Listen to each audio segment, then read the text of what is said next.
showing us how a boy is celebrating a promotion at work, and while celebrating he thinks about how to build his empire to get money without working, since that way he will end his days being lazy, but suddenly a strange energy opens a portal in his feet, causing the boy to teleport to another world. When he arrives, he finds himself in a small square where he can observe animals living like humans. And days later, Kinhoon Inomiya, the boy he was teleported and is now working in a demonite mine, a mineral used as an energy source. Suddenly, one of his superiors approaches and asks if he wants to know last month's results. He replies that he doesn't want to know, which makes his superior very angry. After hitting him, his superior tells him that he only met 15% of his quota. This delay caused the evaluation level of the entire group to be reduced. Later on, we observe that Ninomiya is expressing his deep-seated resentment as he questions why he is forced to work for 16 hours with only a weekly break alongside those he considers losers. In tears, he laments about why he has to exist in this world. Suddenly, he hears someone named Wanibe being reprimanded. After he finishes listening to the scolding of his colleague, the protagonist calculates how much money he has left. However, unexpectedly, his only coin drops to the ground and starts rolling away to a broken wall. Ninomiya quickly approaches that wall, and through the hole he manages to see something that surprises him. In the evening, Ninomiya approaches Wanibe to ask him if he has a moment and invites him to dinner at the restaurant. Wanibe tells him that he was scolded because of him, since he ran away in the afternoon, and then asks him how he can afford such an expensive place, to which the prota tells him that he can't do it, and that's why he takes out loans. Wanibe, upon hearing this, tells him that in the mine there is a rumor that he already owes 10 million gold, to which Ninomiya tells him that it is only 20 million. So he tells him that when he came to this world he had nothing, and so he used the last thing he had and did business with important people. But when he saw that what he sold them did not work, they accused him of fraud and beat him, and then made him work in the mine. Wanye, upon hearing this, tells him that he should leave because he has a meeting. The protagonist then tells him that he seems like someone who is pathetic and penniless.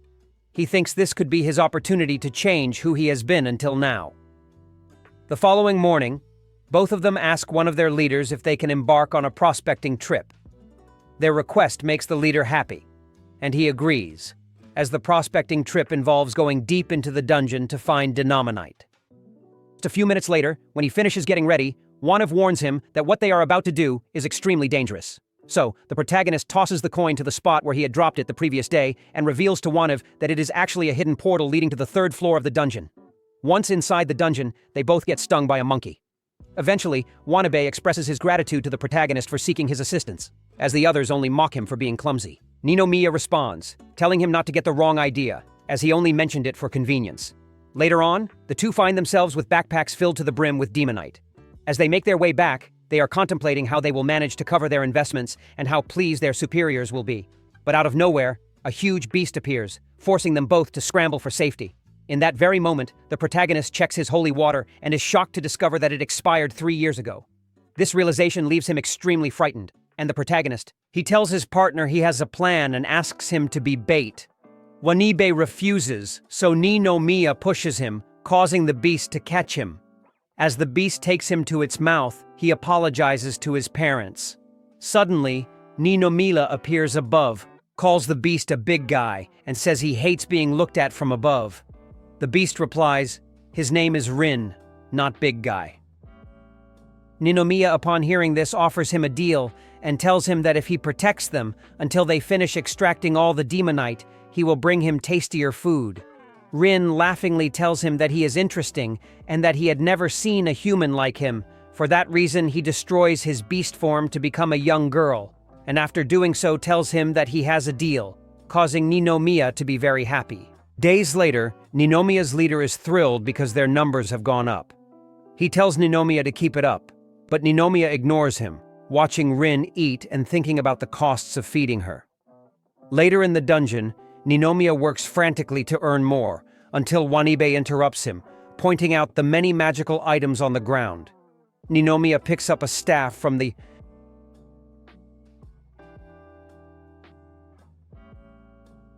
and he wonders if he will find something valuable. Rim, upon seeing them, tells them this area is the beast's toilet, causing the protagonist to throw the staff, knocking Juan out, and sees who is left on the floor. But Rim explains that everything they can't digest becomes magic items and starts asking him for food. Wanibe stands up and gives him a piece of her tail, since as a lizard, it will grow back. Suddenly, Ninomiya notices his friend acting strange. Rin tells him that he smells some magic and that he might be hypnotized. The Prota realizes that with the Macculus he can control people, so he decides to put all his colleagues and even his boss to work, and subsequently several nights later, Ninomiya finds himself taking a bath while thinking that he must continue to fulfill his destiny.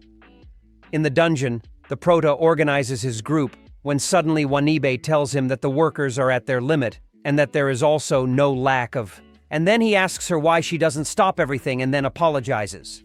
The Prota, upon hearing this, reminds him that if they find out everything they have done, they won't be able to make any money, and then orders Rim to keep using the staff.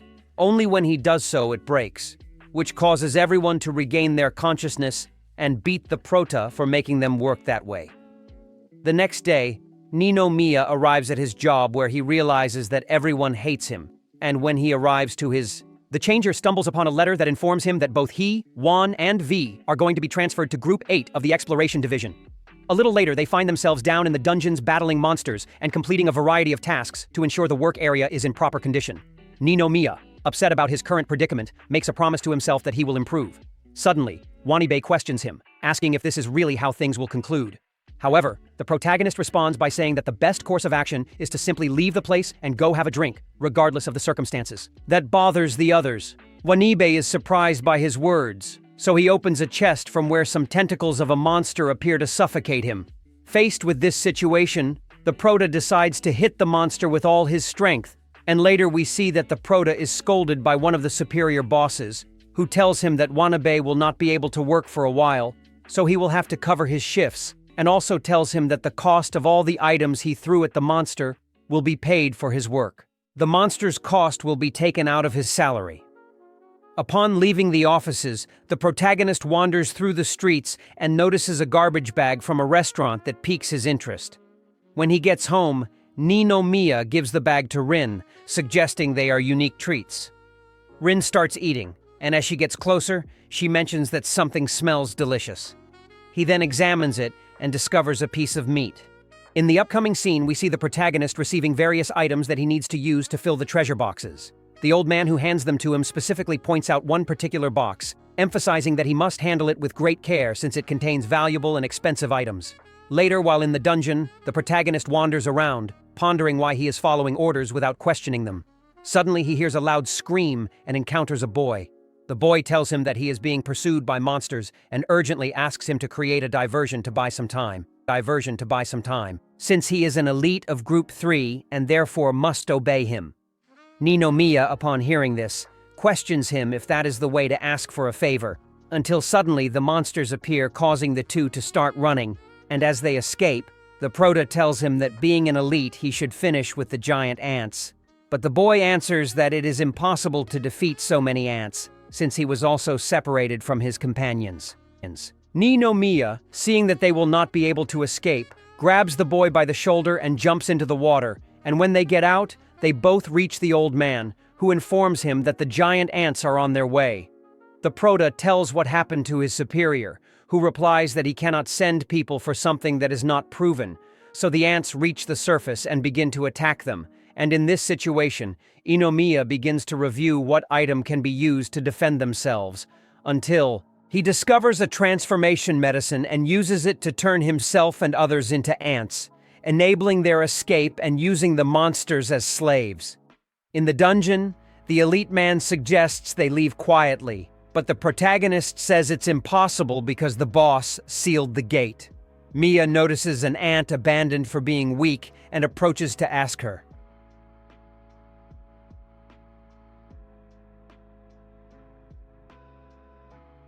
After talking to him about how hard he works and the little reward he receives, he manages to convince the monster to follow him, so that in this way the protagonist manages to convince all the ants to follow him and thus rebel against their queen. And now in the cave, the queen of the ants is informed that their production has dropped by 30%, so she orders the worker ants to be more, although she realizes that outside her quarters she has a manifestation of the ants, and suddenly Ninomiya appears in her human form to confront the queen, accusing her of overworking her subordinates while she relaxes. The queen, puzzled, asks how a human ended up among the ants. The protagonist explains they are comrades fighting for a cause, then tells the queen she lacks the talent or right to rule. This provokes the queen to use all her strength to grow larger, insisting that all she needs is to become the queen. Represents power. The queen launches a powerful attack at them, which is abruptly halted by Rim. Rim then tells the protagonist that he is quite hungry, so when he spots the ants, he begins to chase after them, intending to eat them. The protagonist, observing the situation and trying to stop her, offers Rim another piece of meat that he had previously stolen from the inventory warehouse while searching for medicine. In this manner, he successfully stops Rim, leading the queen and all the ants to perceive him as a hero. Days later, Wanabe returns to work and apologizes to the Prota as he also had to fulfill his job. Ninomiya replies to him not to worry, prompting Wanabe to ask him why he is in a good mood.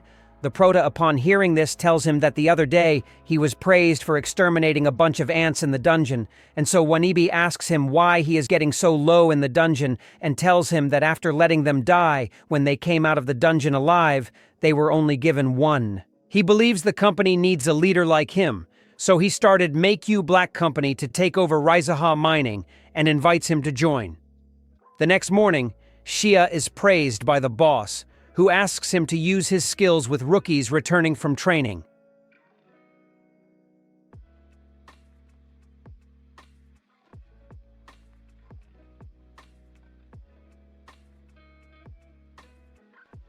On the other hand, the group of promising rookies, which includes Inomiya and Wanabe, are sent to the dungeon. Upon their arrival, they are forced to engage in battle against beasts. The protagonist thinks that his plans to become a Ned have been ruined. However, he eventually gathers his courage and decides that his life will not end in such a manner. So he makes the decision to fight against the beast. The overseer, observing this situation, uses a switch to make the monsters disappear and then tells them that it seems they are not going to end this way. It's too soon for them to enter a dungeon, so on the final day, they need to feel that using the magic trap was worthwhile, or next time, it will explode at their feet. Then, they all find themselves in a forest, where the supervising pig tells them they're lacking stamina, so they'll spend the day training. Suddenly, one apprentice tells the pig he hasn't eaten since yesterday, and the pig replies that the trip's purpose is to teach him how to work and earn money, so producing no result, he doesn't deserve anything to eat, and so that's why he proceeds to throw the leg he was eating on the ground, telling him that if he's hungry, he can take it from the ground. Later, they are all climbing a mountain, until suddenly the protagonist falls to his knees because he is very hungry, but then he notices a herb, and at the moment he is about to take it, Wanabe tells him that it is a herb of confusion, which will ruin his mind if he eats it. Yay. Ninomiya, upon hearing this, laments and tells his friend he seems to know a lot about plants. Juan and Vei respond that they grew up in the countryside. At the end of the walk, the trainees are taken for mental training, which involves holding a pose until the supervisor says to stop. During the silence, the protagonist wonders if this is truly a mental test, and the supervising pig hits him, telling him to clear his mind. After the tests conclude, everyone is taking a break.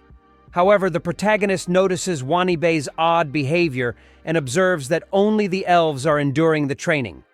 This raises suspicions that something unusual is occurring. Meanwhile, the overseer enjoys a glass of wine, remarking that the brainwashing disc he is using should eventually have an impact, even on the elves, despite their magical resistances. In the next scene, we can see how the group is forced to dig a big hole under himself alone. Without the possibility of drinking water but already in the hole, Wanabe asks the Prota if it is not great to sweat under the sun, which is strange. And after several days of tests and brainwashing, we can see how the leader of the company congratulates them for everything they have learned. But at the end of the speech, the supervisor, while he is dismissing them at the port, before they leave, he tells them that now they can buy a figure that costs 1 lakh gold. And hearing this in a desperate way, everyone buys several figures from him, including the Prota. Later on the ship, the prota is hit by accident, causing his mind to return to normal, and minutes later, Wanibe comes to ask him how many figures he bought. So Ninomiya, very angry, destroys his figures, and this causes his friend to become very sad, until suddenly, Ninomiya hits him, so that Wanibe returns to normal. Later, Wanibe asks Ninomiya if their plan was successful. Ninomiya confirms that it indeed worked. By administering small doses of the confusion herb, they prevented the brainwashing from being permanent. Meanwhile, on the island where training is taking place, the supervisor learns that confusion herb was added to the brainwashing mage's food. As a result, we witness a significant explosion caused by the two mages. The next day, Ninomiya and Wanibe's Vitausendine arrive at the office of Group 3 for work. There, Xia greets them and introduces herself as Kinu Xia, their superior. Wanibe starts praising her achievements, making her blush and hit him, sending him to the hospital. After Wanibe is taken away by ambulance, Xia tells Ninomiya she will show them the new facilities. While showing him around, they arrive at the company. Mart is a unique store dedicated to the exploration division. It's a place where dungeon fighters can arm themselves with top-tier weapons and magical items. After finishing the tour of the store, Xia inquires whether he believes Raizaha is a vast company.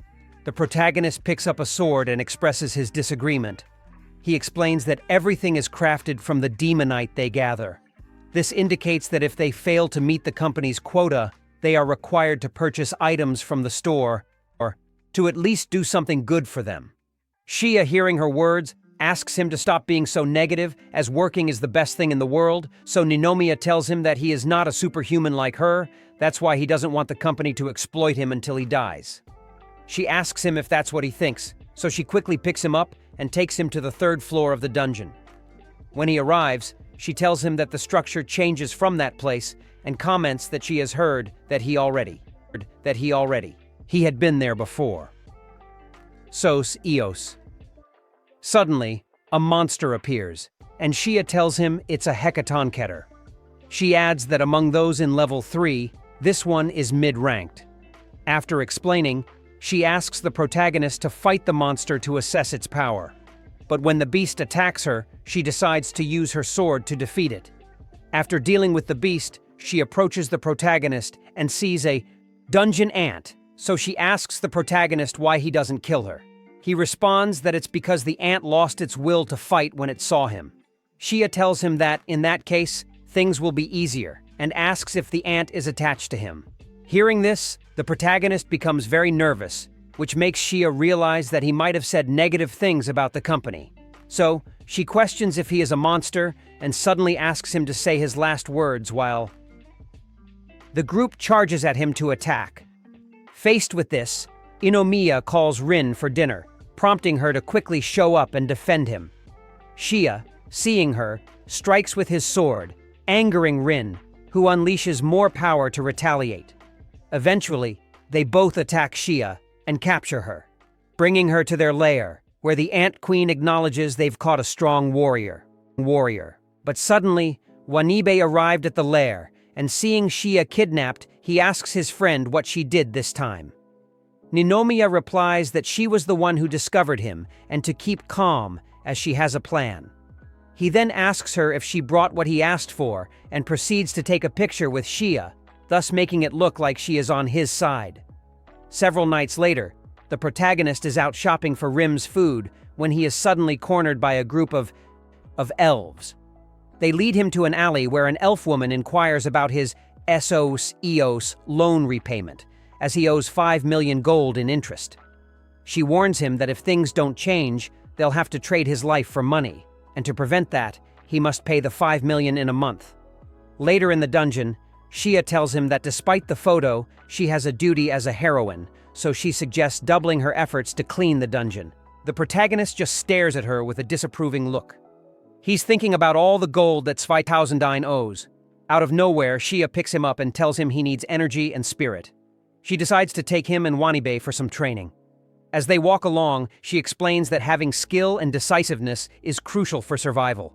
Suddenly, they encounter a pack of horned wolves. She then tells them that gaining experience is everything and urges them to go and fight against the wolves. Finally, they both manage to defeat the wolves, and she tells them that in some parts of the monsters there are things that concentrate a lot of mana, and that in the case of the wolves they will find it in their horns. That's why they collect it to get a reward. The Proto, upon hearing this, asks her how much they pay for the horns, to which she replies that approximately 1,500 per pile, ni no. Mia is very sad since she will never get what she needs, but then she notices that Wanabe's tail is already... He has grown up, and so he asks him when he grew up again, to which Wanabe replies that it happens immediately. Elsewhere in the central building, the boss informs her employees that there have been signs of an impending funeral march, which is strange since that only happens once every 10 years, and then explains to them that the funeral march causes all the extracted demonite and defeated monsters to return. Upon hearing her, one of the employees asks if they are prepared to fight such a strange event, causing everyone to start arguing. But while they debate, the boss thinks that there are strange movements on level 2, although that is insignificant since everything is going according to plan. On the other hand, in the dungeon, the Proto has created a farm for monsters with intentions to collect what he owes. Hia is indignant about their money-making, and suddenly the dungeon shakes, collapsing where she stands. The Proto sees this and rushes to help Shia avoid falling into the void. Meanwhile, the boss plans for Shia to sacrifice herself to the Magian during the march to stop him. Meanwhile, in the cave, we can see how Shia fights a monster and tells the Proto that even though his attempt to save her was a failure, it's good to see that he has a heart. Ninomiya apologizes for not being able to help and asks her if there is a magic item to help her get out of the place where they are. And she replies that there is, only that using it in such a simple situation would be wasting it since it is very expensive. But then she tells him that she is very glad to be. She is then sent to a place where the only way out is by working, and suddenly another big beast appears hitting Shia, who very hurt tells the protagonist to stay away, since it seems that she is the only one looking for it. The monster uses its powers to attack Shia, who uses her magic to cover herself, and then attacks the Sl4ve beast. And while she evades the attacks, she wonders if she is fighting against a Magian, but then realizes that this is the reason why she was taken. Shia is struck once more, prompting the protagonist to scoop her up in his arms to carry her away from the scene. He inquires if she is okay, and she responds affirmatively, mentioning that the battle isn't going well. The protagonist then asks what their next move should be. She responds that defeating the Magian is a responsibility she intends to uphold. However, Ninomiya suggests they should head back home using the magic item. She counters that this isn't feasible, as it is only capable of transporting one individual. Because of that, she tells the protagonist to proceed and leave by himself, which makes him scold her, saying she surrenders too quickly. Shia insists he should remain because he owes a significant debt to Raizaha. She starts activating the item for the protagonist's escape. However, Ninomiya, in anger, interrupts her and seizes the magical object, tossing it to the machine, which results in the beast teleporting to the surface. Shia, in a state of shock, asks the protagonist if he knows what he has just done, to which he replies that he has sent the monster to the surface, and then tells him that this way he has bought time, since the Maheen is still going to attack her again. Meanwhile, on the surface, the Maheen destroys everything until it reaches the dungeon where they are working. So the boss tells her employees that they must stop it because what destroys the beast will be deducted from their pay. Meanwhile, in the dungeon, Wanabe finds the Proto and asks about his plans there. Suddenly, the Maheen charges at the Proto, but falls into a trap hole. Ninomiya orders ants to fill it with cement, then tells Shia to use her magic to dry it quickly. However, the beast uses its magic too.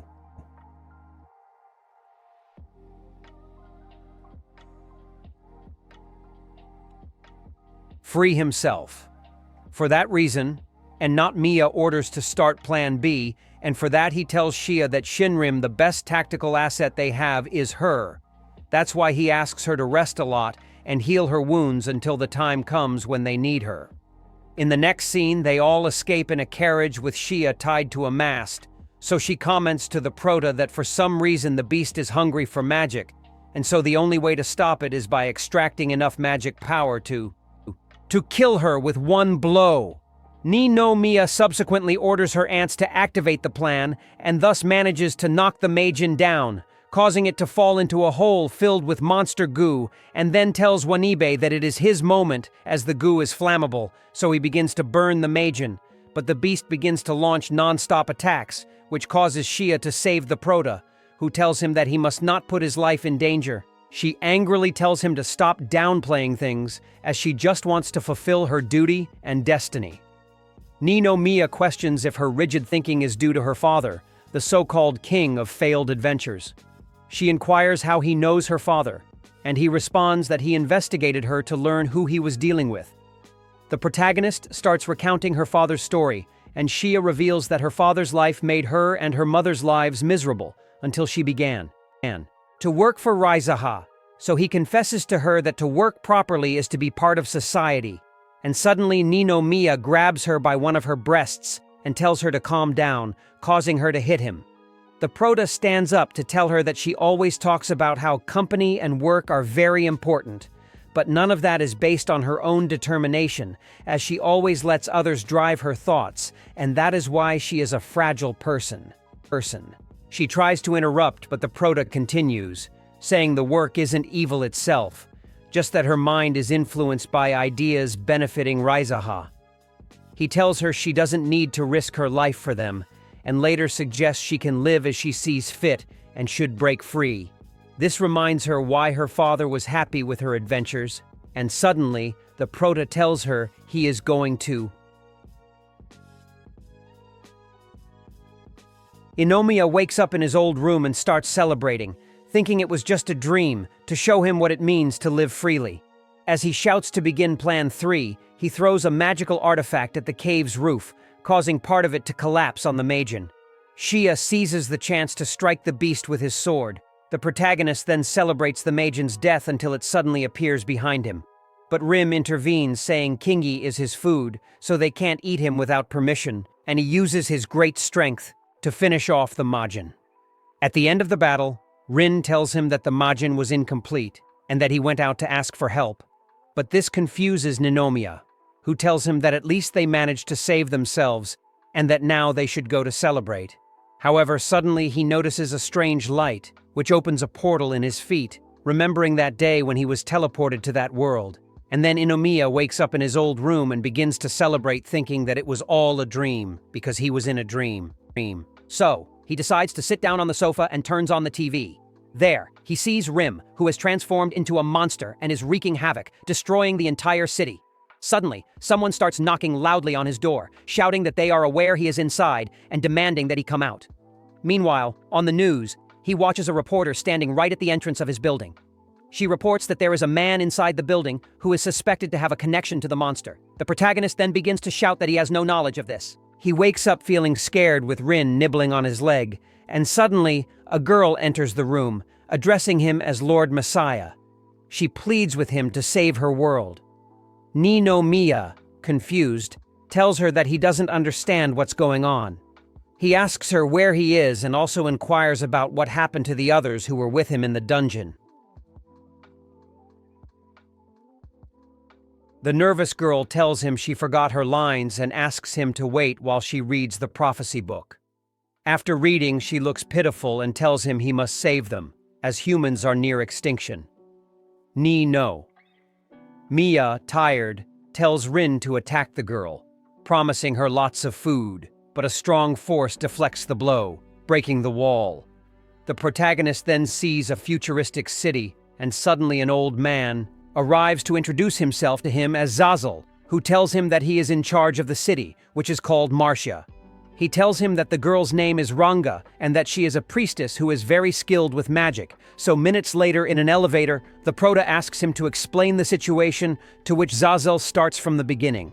Sel tells him that it all started 300 years ago, when a certain corporation brought the world to the brink of collapse, so he informs him that the company grew fast by using. He also effectively spread his destructive ideals across the entire world, which led to a population divided between the ruling class and the employees. As the working class ceased to think critically, the entire human race began to weaken. Taking advantage of this moment of vulnerability, the Demon King emerged, using monsters to dominate the world.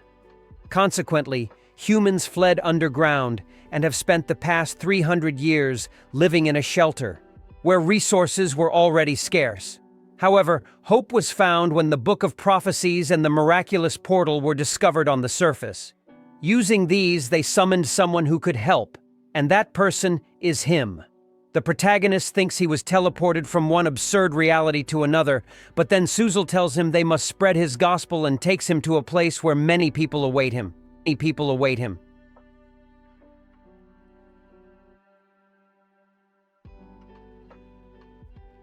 The protagonist, upon seeing him, tells them that they are merely losers who only know how to rely on others. The old man responds by saying that they are all trapped and unsure of what to do, which makes them pitiable. He then calls the protagonist Lord Messiah again and pleads with him to show them the way. Ninomiya, frustrated, tells him that they should handle their own issues. Sl4ve counters by saying that this isn't true, as the protagonist will have to do it for them. He then takes out a gun and aims it at him. Sl4ve tells the Prota that it will not be possible for him to choose to abandon them. And in this situation, the Prota tells him that in spite of the threats, he does not want to work for them. Sl4ve, upon hearing this, tells him that the Book of Prophecy says that when the Messiah confronts the Demon King, the way to Japan will be opened, and this surprises Ninomiya, so the old man tells him that they do not know where this Japan is, although it is surely a paradise for him. Later on, after accepting the proposal, the protagonist and Rin are informed that Ranga will be accompanying them on their journey. Ninomiya then tells Sl4ve that the girl will just be a burden to them, which leads to Sl4ve insisting on caressing him. Suddenly, the protagonist touches her parts and then tells the old man that Ranga is actually a man. Sl4ve explains that the book mentioned the boy with magical powers should become a priestess, and since Ranga was the only one, he had no choice.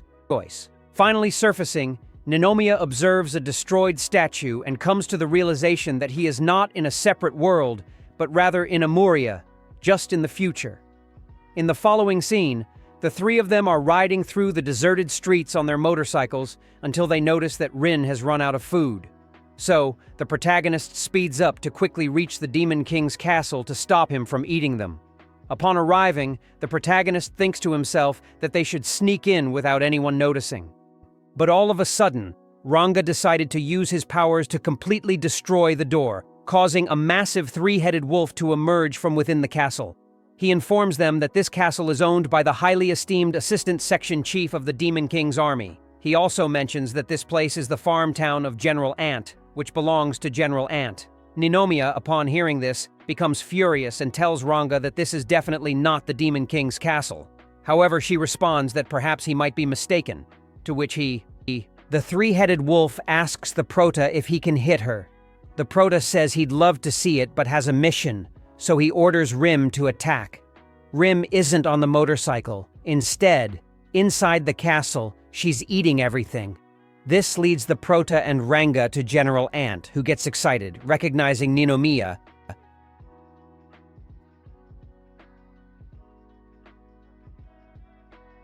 The confused Prota asks him who he is, to which the general replies that he is the Ant. Ninomiya can't believe it's the Ant he fought alongside and surprised asks him about his new appearance. The Ant tells him that he grew up a bit and moved up in rank, so Ninomiya congratulates him, causing the general to become very happy.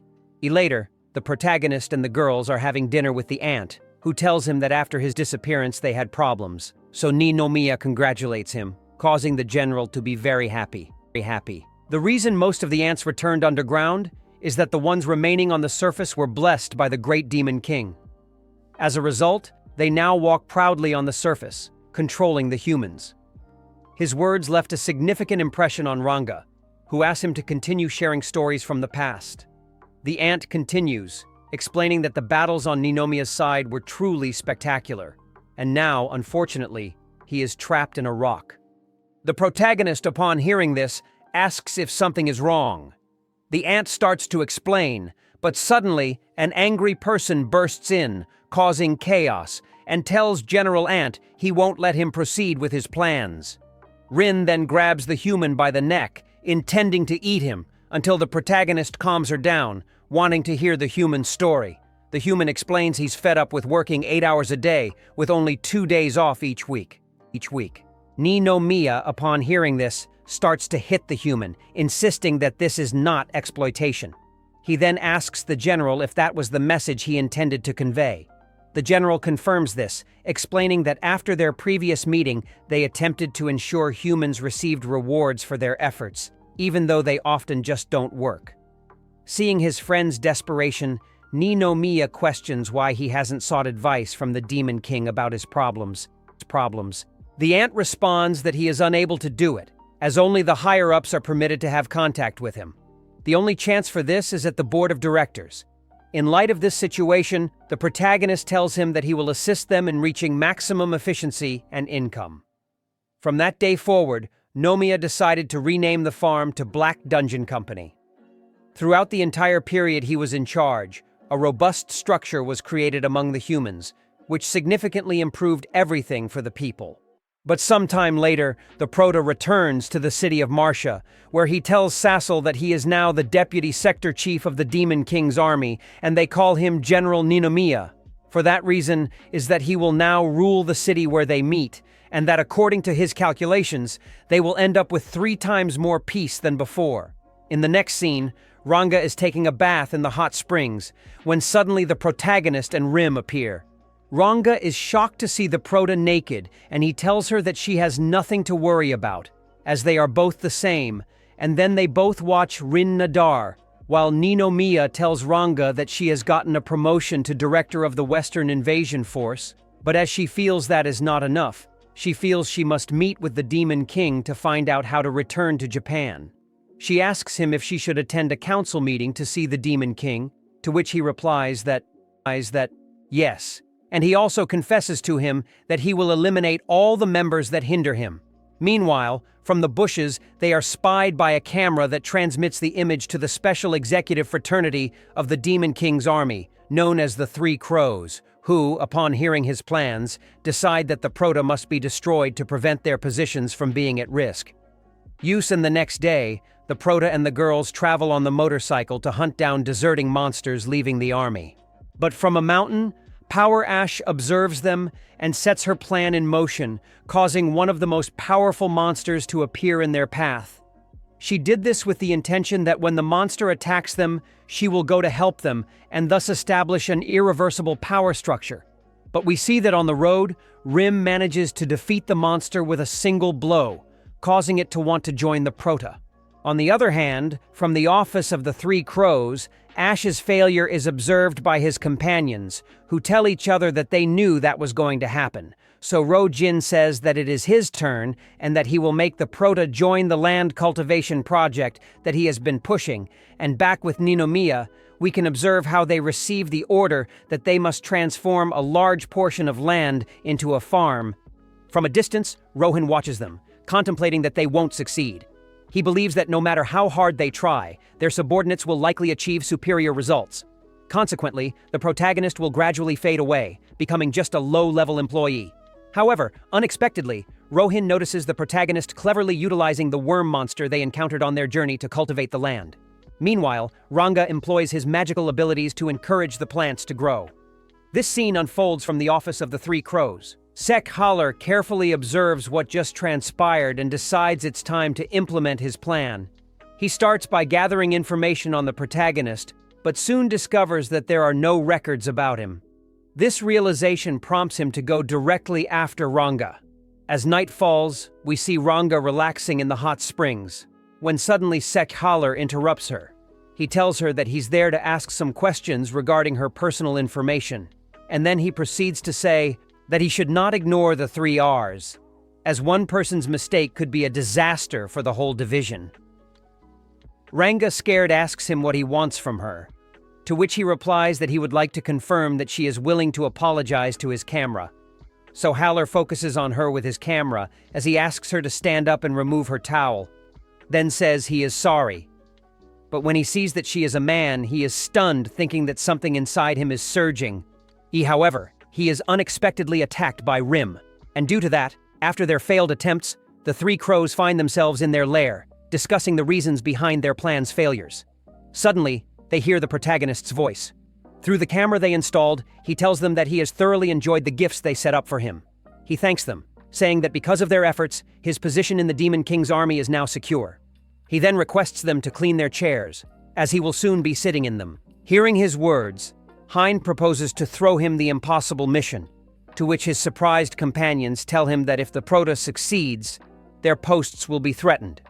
Hein, upon hearing them, tells them that as long as they work together to obstruct him, there is no way they will fail, so he just has to make sure the Demon King doesn't find out.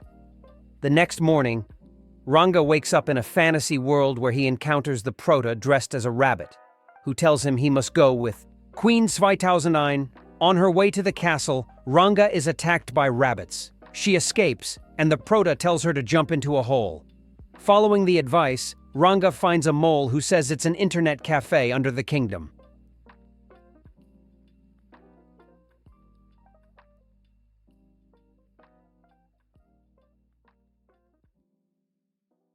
The Prota tells her that in that place are those who do not want to work for the queen, living a miserable life, and that if she stays too long, she will not be able to leave.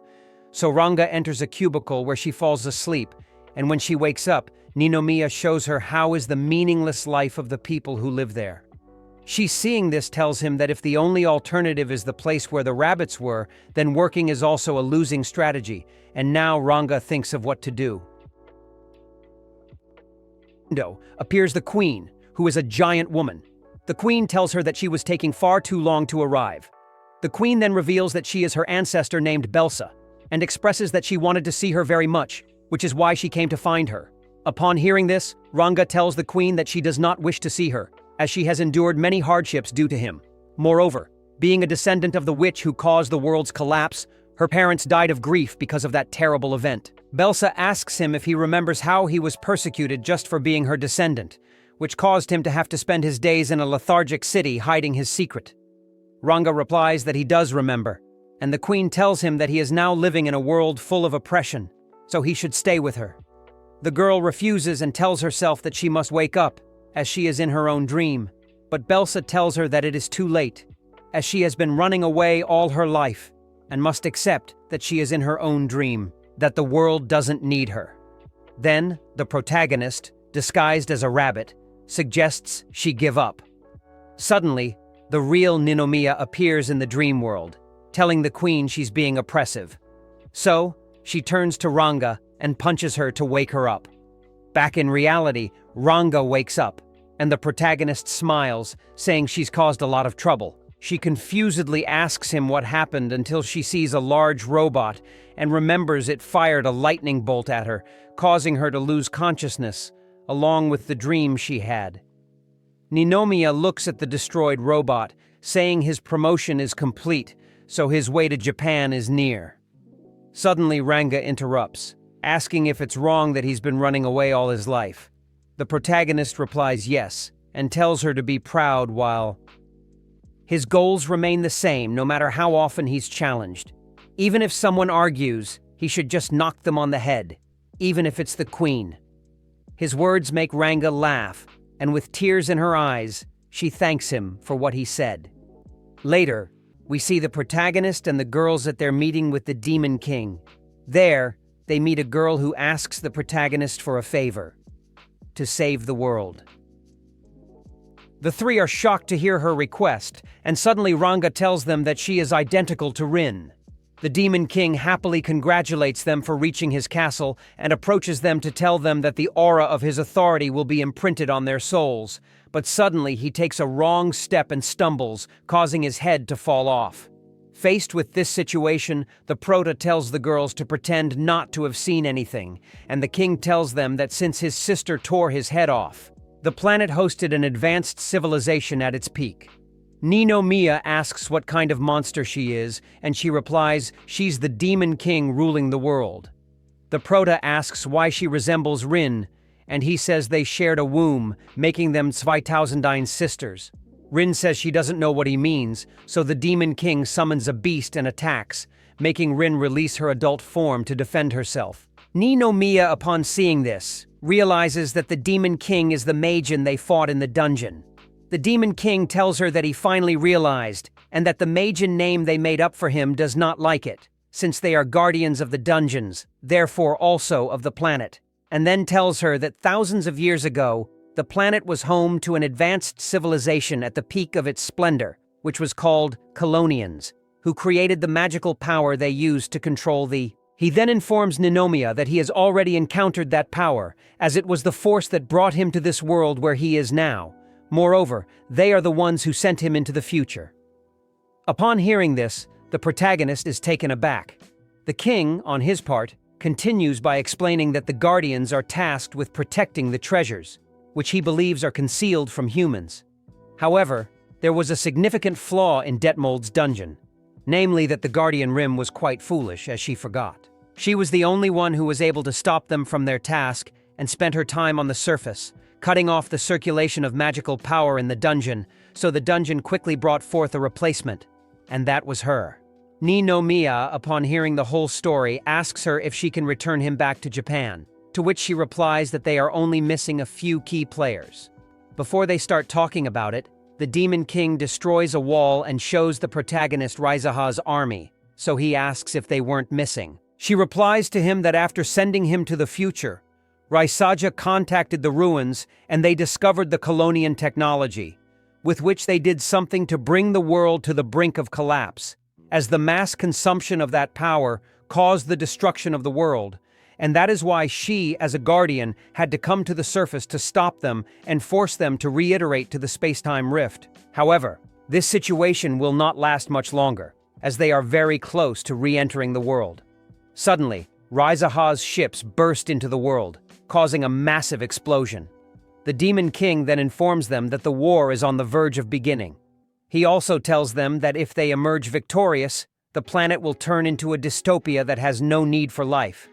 Their plan is to create a nation made up of corporate drones by mechanizing humans. That's why she tells the Prota that the reason she brought him to her is so they can go back in time and stop Raiza's evil actions.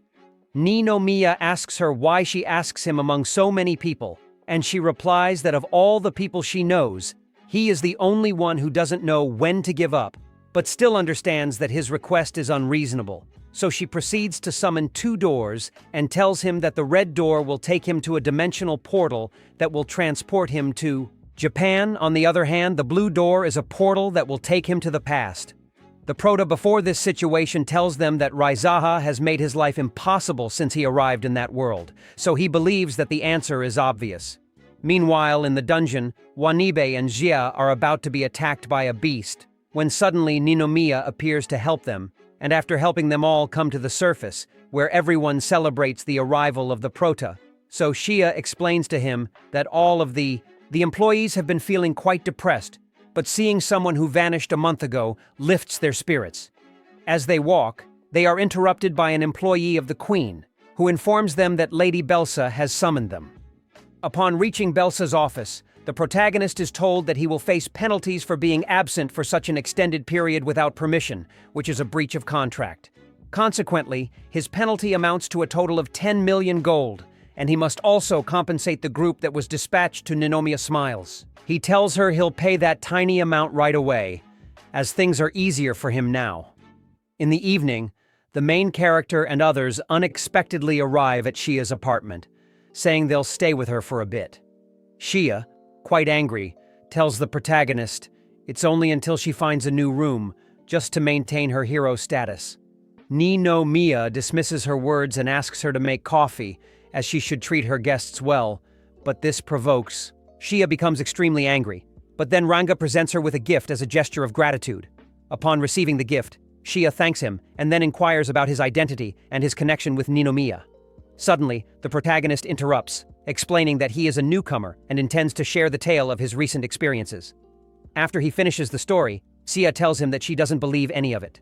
Just then, the phone rings, and after picking it up, he informs everyone that he must go. Wanabeli says that there is a joint party of the exploration and gathering divisions, that's why Shia must leave. Ninomiya asks him if there is free food, to which his friend says yes, so the Prota tells Rin that they should prepare it. Shia asks him if he is thinking of going after disappearing for a month, even though people hate him. The Prota tells her that he dislikes fraternizing with the common plebs and that the only reason he goes is for the free food. During the party, everyone enjoys themselves while the Prota is alone, until a guy approaches him for a dialogue. Ninomiya observes him and asks him who he is, causing the very angry boy to tell him that he is Crudes, the one from the incident with the ants, and then tells him that he is very lucky, since everyone thought he had died, and that even though they hate him, he gave them courage, because when he returned, many people felt relieved. But suddenly Shia approaches Rin to tell her that she is eating too much, and the Prota, hearing her, tells her that the company pays for everything.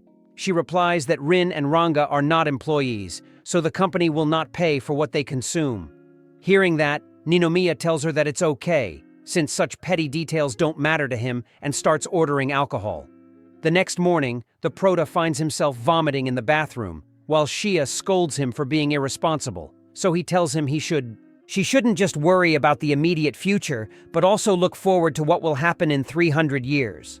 That's why she should take a lesson from Ranga. Ranga got a job interview to cover her expenses. On her way to the interview, Ranga walks alongside Rim. Suddenly, Rim spots a dress in a store window. Ranga asks if Rim wants to buy it, since they have Shia's money. So they both decide to enter the store. After purchasing the dress, Rim asks her friend if she is going too, to buy himself something, to which Ranga tells him that if he gets the job, he's going to have a lot of outfits. In the evening, Ranga comes home and tells everyone that she got the job, which is very easy since she only has to look pretty for the customers, and suddenly Rim shows up with a bloated stomach, so Ninomiya asks her if she was eating garbage again. Wanabe tells her that's not what happened, and also informs her that Rin went to the dormitory to eat all the stored food, which will be discounted. About his payment. When Shia hears this, she asks the protagonist what he plans to do, since his debts are increasing. The protagonist responds by saying they should not worry about the debts, as he has a secret plan. He then reminds them that they must conquer the world before Riza does. Wanibe, upon hearing this, informs him that levels 3 and below have become more challenging than they were before. The following morning, while having breakfast, the protagonist shares that he can't believe that it's only been 1 month. The dungeon's difficulty has increased, and yet he thinks it doesn't really matter, since they have to defeat it. The goal is to obtain the power of the ruins before Belsa does. Then, Cian presents him with the evaluation statistics he obtained from the barracks. These show that the average adventurer reaches level 20, but he is only at level 5. This indicates he is too weak and might die immediately upon entering the dungeon. Therefore, from this point forward, they will start Kinhosib's short yet intensive training session. Later on, the protagonist and Wanibe find themselves engaged in a series of exercises suggested by Shia. This continues until they reach the point where they need to undergo a training system designed to gain magical power. The protagonist mentions that he lacks magical power, and Shia explains that they are facing a device she invented, which can swiftly activate a person's sixth sense, Ni-no. Mia angrily tells him that's obvious, since the logs are going to hit him at the same time if he doesn't dodge them, and calls Shia a fool twice. Shia angrily tells her that that actually works, to which the angry Prota replies that it's time for a break. During the break, Ranga hands them juice, while Shia tells them that if he knew what skills they had, he would focus on improving them. Ni-no. Mia tastes the juice he just gave them and tells Ranga that it's delicious, to which she comments that it's a potion mixed with flavored syrups, and suddenly Shia tells them that they should listen to her. To which Ranga tells them that he was indeed listening and that apparently the Prota has everything that makes a man useless. Shia tells them that it's time to keep training, causing the annoyed Prota to tell her that her machine is not capable of giving him magical powers, but she replies that it is not. He paid attention to him, though he never claimed the machine would grant powers, but kept saying it would let him feel magic power. Ni-no. Mia, puzzled, asks what magic power is. Shia explains it's what you gain by converting air mana into a force that impacts the world, then questions why he asks such simple things. The Prota responds by inquiring how magic power boosts physical strength. Shia explains to him that it is to raise power to heights that would be impossible in another world, and shows him his powers. The Prota, upon seeing this, realizes that even though they are the same, everything is different from his normal world, so he thinks that he is possibly the weakest person on that planet. Later, Ninomiya finds himself sad in a bar, telling his friend that for a moment, he thought he could do things from fantastic worlds and begins to lament that he cannot return to his world. So, she wonders why happiness slips away. Later, while crying, he says he wants the money from Japan back and never to work again. Suddenly, he tells Wanibe he just needed to vent and feels fine now. Meanwhile, at home, the protagonist thinks about achieving his goal as the girls play in front of him, but suddenly,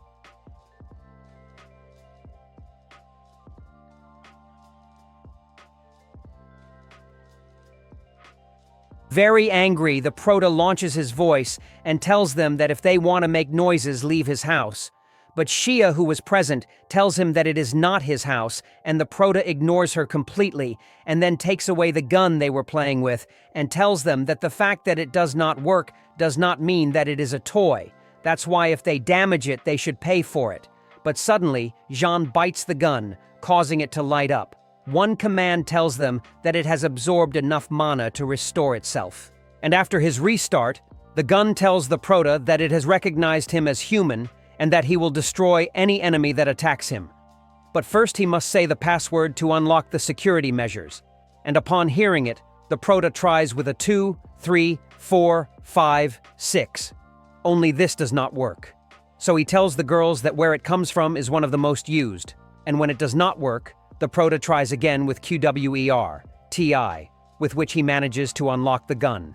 The gun asks him to complete the registration and asks him to say his name, since that way after he says it, it will be ready.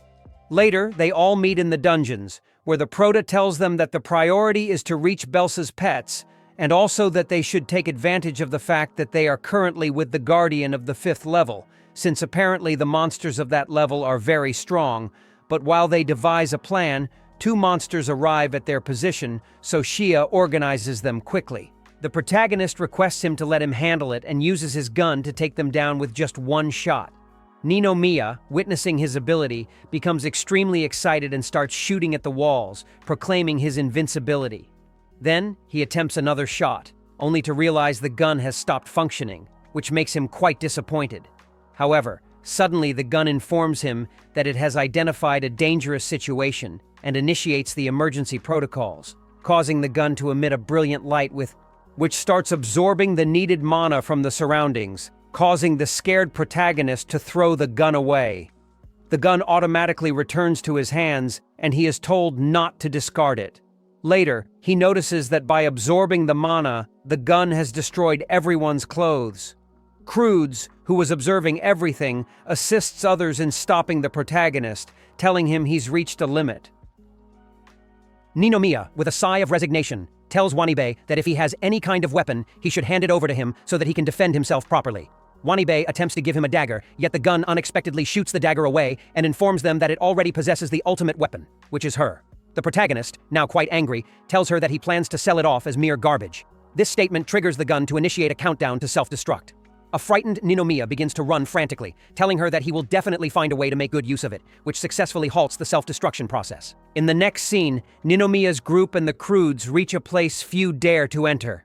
Suddenly, someone there tells them that long ago, an adventurer and his companion entered to rescue the hero's lover from a dragon's clutches. When they met the beast, the hero defeated it, but his companion was betrayed and stabbed by a magician, leading to the hero's imprisonment.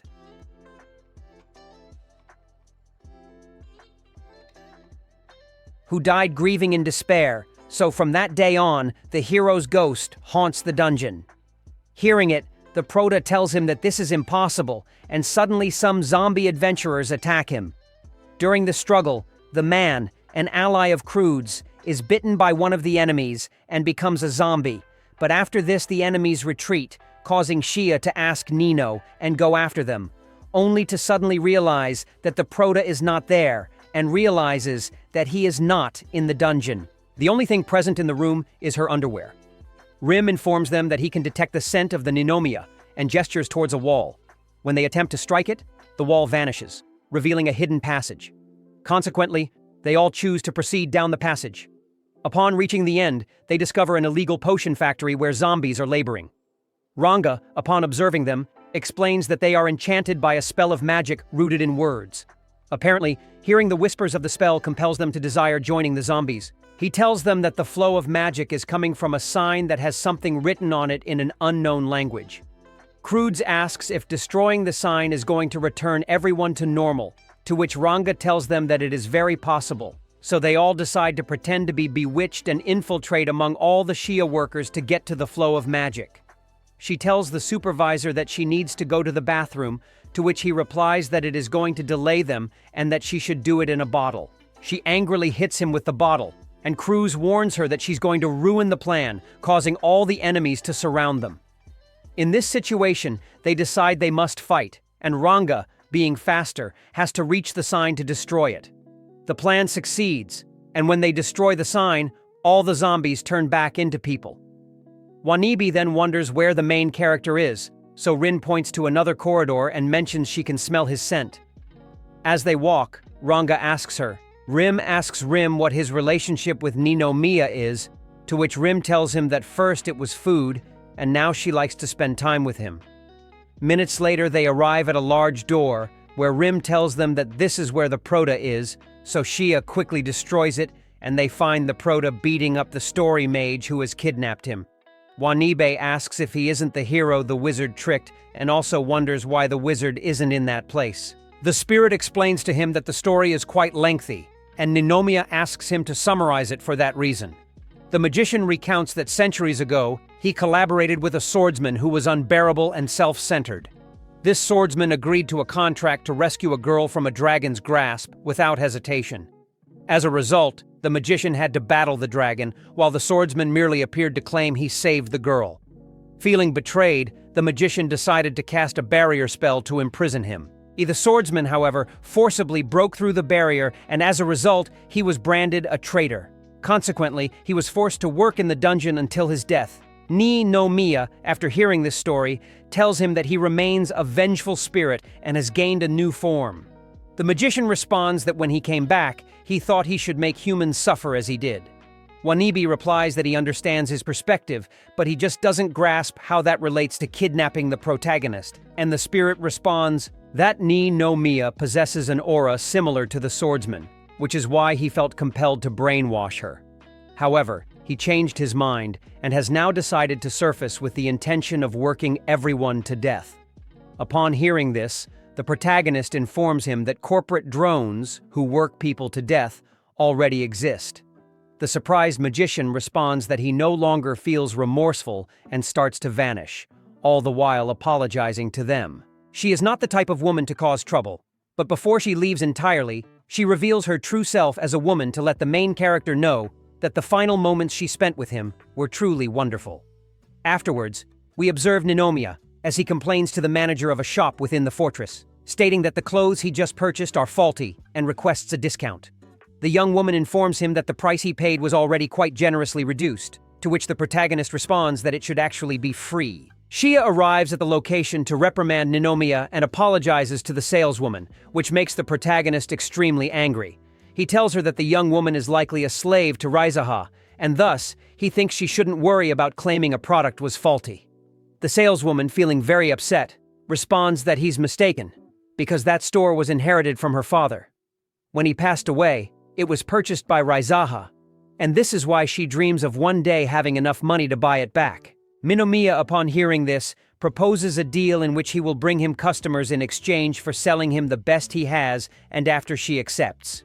Why the Prota calls the girl Cindy and asks her what she sells the most in the store, whereupon she shows him the illegal potions that the magician made, which Raizaha forced her to buy all of. The Prota, seeing that the vials have no name, decides to call them Dead Cow, and his whole group promotes it in front of adventurers in the cave, and in this way the company is bustling with customers, so Cindy inquires how the protagonist has achieved this. He explains to her that beyond just the name, he has incorporated an additive to keep people coming back.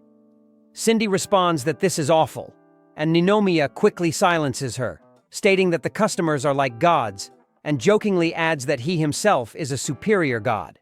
Suddenly, they hear some agents yelling that selling the Dead Cow potion is banned, as its hypnotic effects go beyond acceptable limits. The angry protagonist tells him the potion was made by employees under a ghost mage's control, and traces of magic might have mixed in unintentionally as they were cutting costs. The agent says it changes nothing, and she must explain herself at the offices. Ninomiya tells Cindy she's done all she can, and now Cindy must take charge.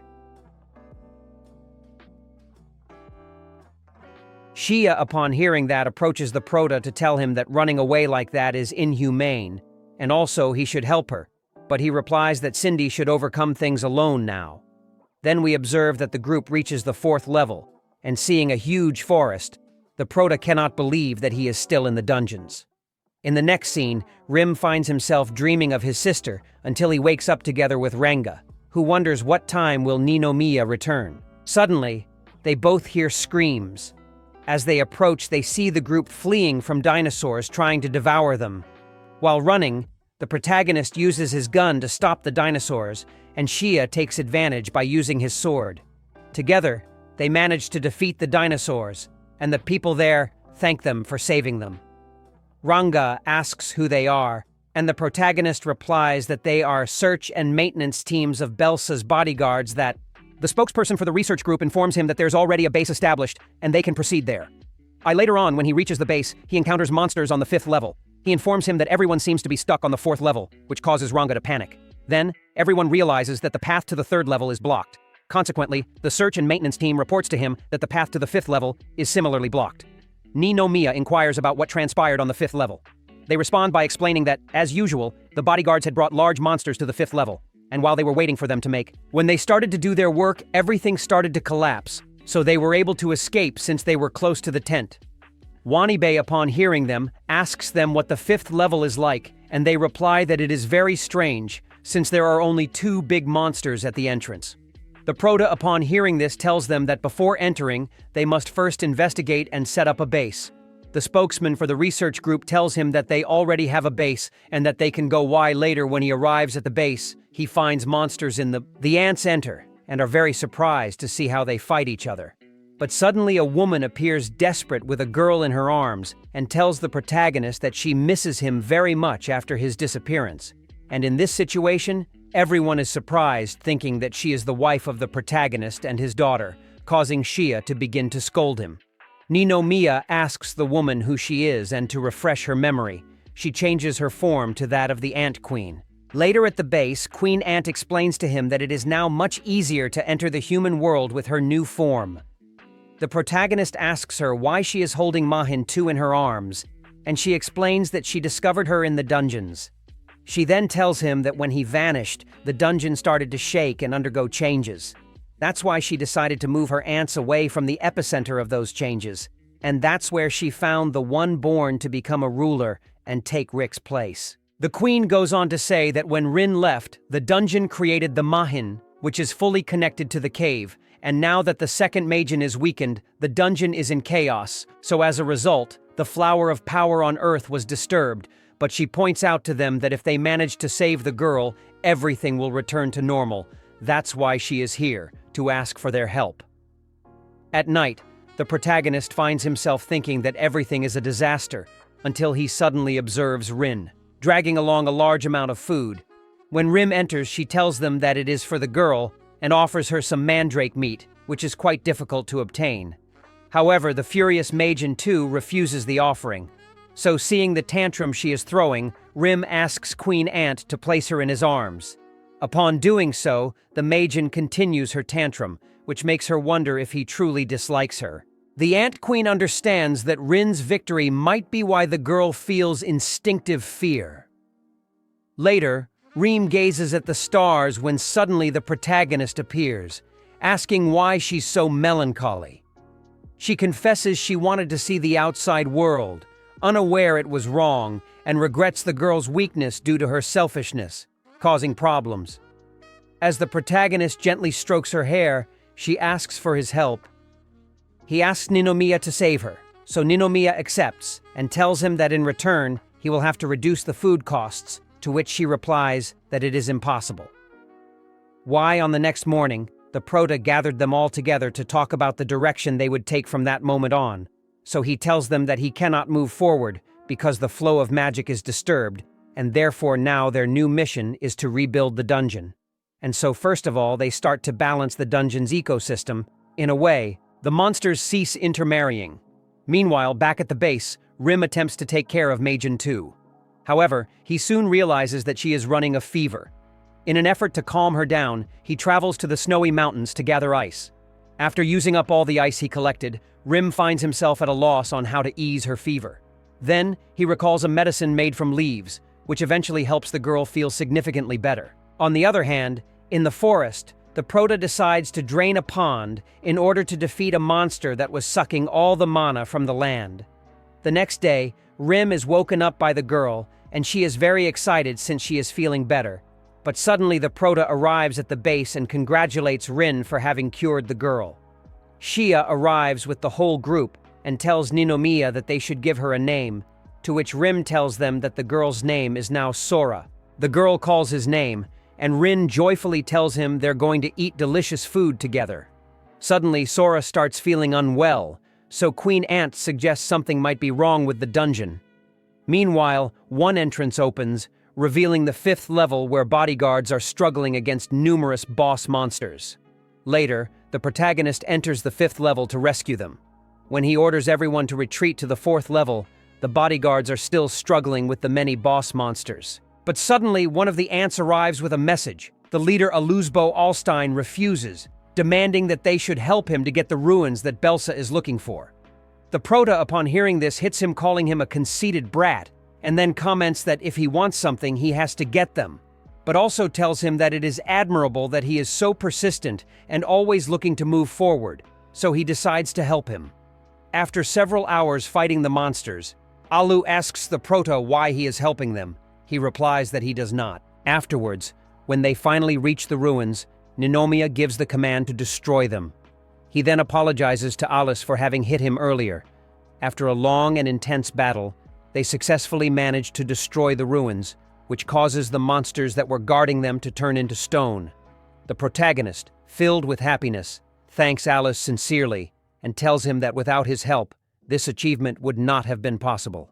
However, suddenly, one of the ants arrives bringing a message and tells them that Sora has improved, and hearing it causes Rin to rejoice, until one of the soldiers shows up to report that they found the door to the 6th floor. When he arrives at the door, he finds a great power, so Ninomiya tells them all to stay back, as he will go to investigate. So in the face of such bravery, everyone supports him, and Shia cries with emotion to see how the Prota has progressed. Once arrived at the entrance, the Prota activates the power with his hand and confesses that before going to rescue him, he explored the 5th floor to decipher it. So after finishing taking the power, he continues telling them that they were pawns for him to achieve. Wanibe asks him why he is doing that, knowing that it is too much for him, to which Ninomiya replies that he plans to use the power for good. Her words surprised everyone, while the Prota summons great monsters to turn the world into a paradise. Later, Belsa is informed that the monsters are coming out of the dungeon and heading for her position, so they must escape. And suddenly the Prota appears on a dragon to tell her that he stole the powers she was looking for. Belsa asks him what he wants, to which he gives her his resignation and pays her the debt he owed her. Seeing this, she asks him if he's certain about his actions, warning that resigning now will lead to regret. Laughing, the protagonist rides off on his dragon, leaving Belsa furious. 3 months later, he's turned the dungeon into a fun place, becoming a millionaire. Ranga brings him the profit reports in his office and asks why he's doing all this. He replies that it's the first step to creating the world he desires, so he buys. Regenerate them to pay for his ideas. Ranga asks him why they are like an amusement park, and the Prota replies that if he remembers how his world was, where they were only limited to extract the monkey's one until it ran out, which was their big mistake. Hearing this, she asks him if he can manage and control. So the Prota tells her that he can do it because he read the operating manual, which Belsa did not investigate in depth, and that he can do it. Use and only kept the easy winnings. So he then tells them that if the dungeon doesn't receive magic power from outside, it will go into hibernation. That's why he allows people to enter, because that way he gets more demonite, and the company gets more profit. Yusin, on the other hand, Belsa talks to his partners about the great success of the Prota and the loss of profits they are having. And for that reason, one of his partners proposes to use him since he will surely leave very soon. Belsa is furious in her office, trying to calm down by convincing herself the company is failing. Another person suggests they should force submission, but suddenly a wall is destroyed. Through the smoke, the main character appears, inviting them to join his company. Belsa warns him not to underestimate the company's power and threatens to crush him repeatedly. Ninomiya, smiling, says he'll watch how long they last without him, enjoying their expressions when they lose. A few days later, Belsa's partners are extremely worried because the price of demonite has dropped significantly. Meanwhile, the protagonist in his office believes it's only a matter of time before he controls the entire demonite market. Thus, he decides to venture into the shopping mall business, transforming Cynthia's store into a home delivery company. On her end, Belsa is in her office, feeling very angry. To calm herself down, she attempts to convince herself that the Prota sells poor quality products, but in his laboratories, the Prota congratulates Wanibe, since thanks to his studies, they can create high-quality products, and while they walk through the corridors of the laboratory, Wanibe tells Ninomiya that when he convinced him to follow him, he knew they were going to make it to the grain. The anguished Prota replies that in spite of that, Shia refused to leave Raizaja. In the upcoming scene, we witness Belsa sitting in a bar, drinking with a sense of sadness. She eventually decides to step outside and vent her frustrations in an alley. As she angrily punches the wall, Ranga appears, advising her to give up because she will never obtain the dungeon's power. He then reminds her that she is a legitimate daughter of the noble Shuba family, a family that nobody wanted, which is why she had to rely solely on herself. Hearing this, Belsa becomes furious and tells him to stop speaking about her as if he truly knows her, then throws her drink, his wallet, but then Ranga uses his chalice to knock the wallet away and punches her in the face. Finally, before leaving, Ranga tells her that she was able to change everything, since she met the Prota in the future, and suggests that maybe she should change as well. Sometime later, we see that the Prota is arrested for breaking the demonite trade and exchange law, and in court, Belsa testifies against him, stating that the black company of the dungeon used illegal methods to reach unexplored levels. In a Ryza dungeon, but after several testimonies against him, Belsa informs the press that they have managed to know everything thanks to the heroine of his company, Kinu Shia. So when she finishes thanking him, she goes on to say that the Prota is probably the demon king of prophecies. When leaving the room, Wanibe comments to Ranga that Belsa will surely apply the law of threat to humanity, so the Prota has not much time left. But suddenly the Ant Queen arrives until where they are, saying that she has finally found him. On the other hand, Ninomiya is subjected to a violent interrogation by a special threat investigator who tells him that to uncover the truth he is allowed to use any means necessary. In the evening, Belsa meets with Zari, the investigator, and tells her that it is unbelievable that the Prota is still not talking. Meanwhile, at the police station, the Prota is visited by Shia, who, seeing him wounded, decides to use his magic to heal him, and then apologizes, saying that it's all her fault. So she tells him that she wanted to make sure that no one has to go through what she did or didn't go through. Mia tells him not to worry, as she and he are different from the others, more since if there are things they can't give up, then they confront her. However, he confesses to her that for him, the weak people she is trying to protect are toxic, and so the real defeat will be when they manage to break his will. On the other hand, Belsa is at a party where, observing her partners, she thinks that they are losers who are good for nothing, but she believes that this will end soon when she uses the power of the ruins that her grandmother mentioned. Meanwhile, in the Prota's office, his friends find an emergency book he left behind and promise to rescue it later. We move to a month later. At the shareholders' meeting of the Raizaha Mining Corporation, Belsa is appointed director of the company. She celebrates her promotion, but then they suddenly announce Ninomiya as the CEO, which makes her question who initiated the motion. Wanibe and the girls stand up and inform her that it was their doing.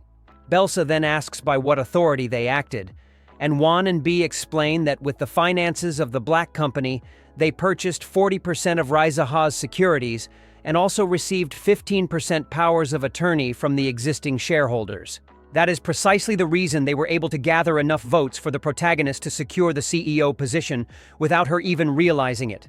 Why Belsa, upon hearing this, informs them that a person imprisoned for illicit enrichment cannot hold the position.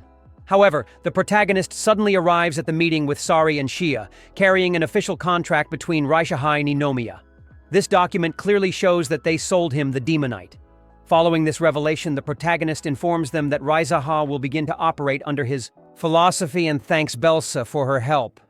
Next, the Prota is on his building, enjoying success, when a strange feeling overtakes him. Later in his office, he asks Wanabe to join him to see some things. As they walk, Wanabe says he usually decides alone, so Ninomiya says the company can't rely only on him.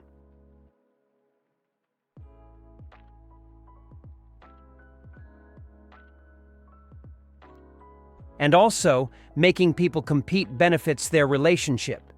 He then tells Wanabe that this applies to him too, since one day he'll have to fight for something he can't give up. We then see Wanabe telling the girls about his talk with the main character, noting his strange behavior. They reply that Ninomiya is always like that, so he shouldn't worry.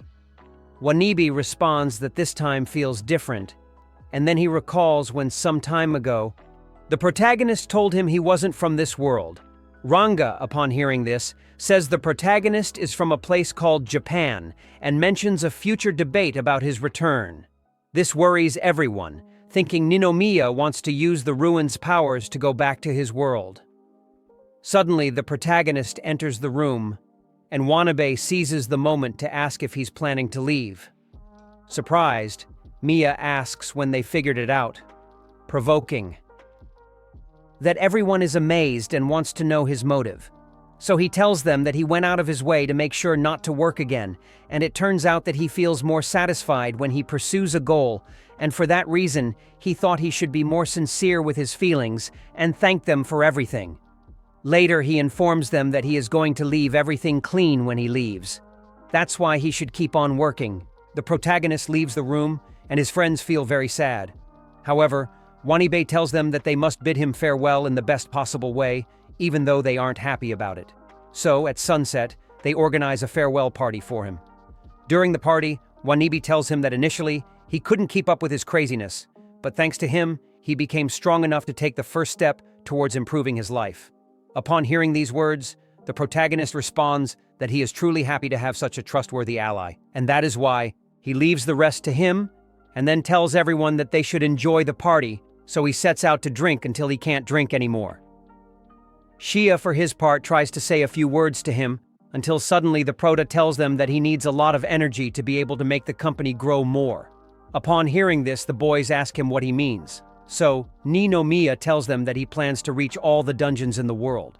Confused, Wanabe asks him if he has any desire to return to his original